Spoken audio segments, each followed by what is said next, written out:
जब जे घूंघट में रहेला घर में, जब ओकरा अंदर से ई शब्द निकलेला, ई गाना गुनगुनाला, भैया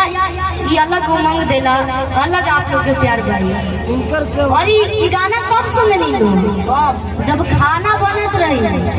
मोबाइल गैस के पास न रखा जाई, बस गाना बाजत, आप केतनो खाना लिया के धर लो, 50 आदमी बना के चाहे 100 आदमी बना, बस गाना बाज जाई, अब बस खिलाते जाइए, पूरी छना जाइए, खिलाते जाइए। कैसे कैसे कि जीदा छत बानी,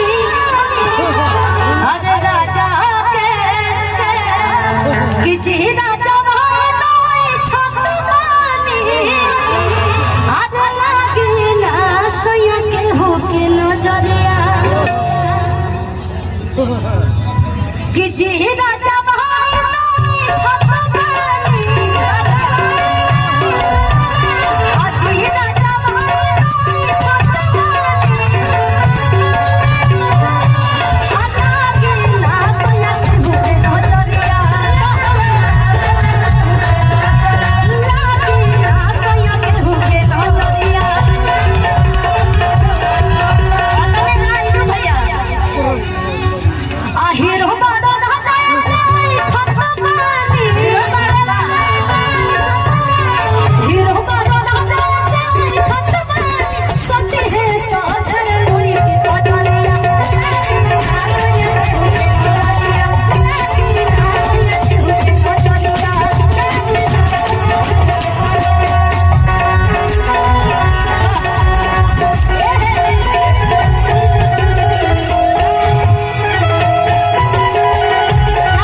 कहतिया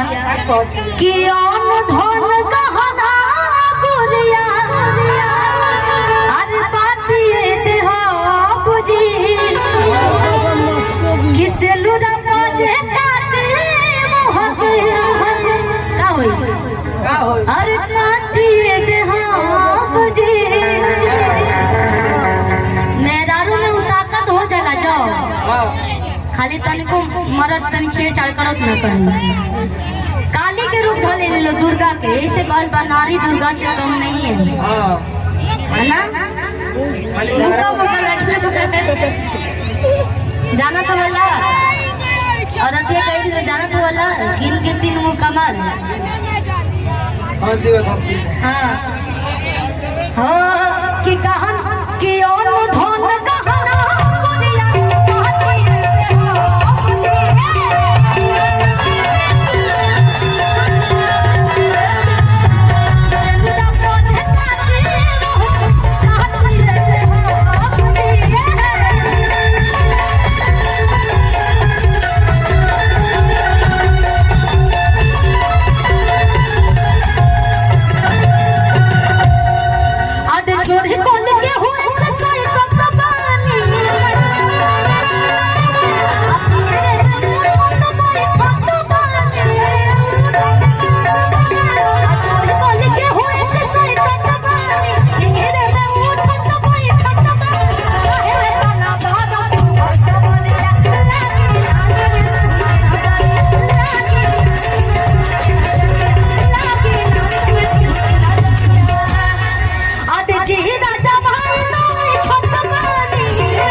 वाह